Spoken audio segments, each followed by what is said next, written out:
غدیر قوم مکہ اور مدینہ کے درمیان ایک راستہ ہے جسے عرف عام میں چوراہا کہہ سکتے ہیں۔ وہیں مکہ اور مدینہ کے راستے آ کر ملتے تھے اور وہاں پر پانی یا تالاب ہوا کرتا تھا جسے عربی زبان میں غدیر کہتے ہیں۔ غدیر کے قریب ایک وادی تھی جسے خم کہا جاتا ہے، اس وجہ سے اس جگہ کو غدیر خم کہتے ہیں۔ لیکن اس جگہ کی امپورٹنس کی اصل وجہ حضرت محمد مصطفیٰ صلی اللہ علیہ وآلہ وسلم کی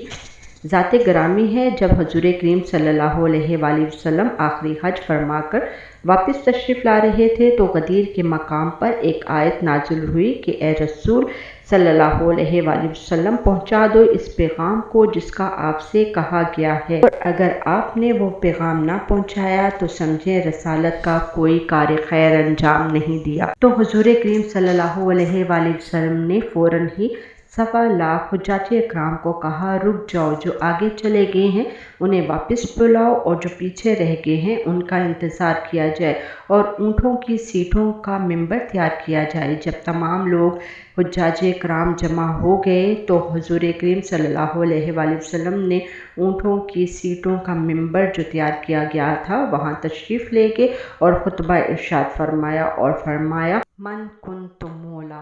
فہذا علی مولا۔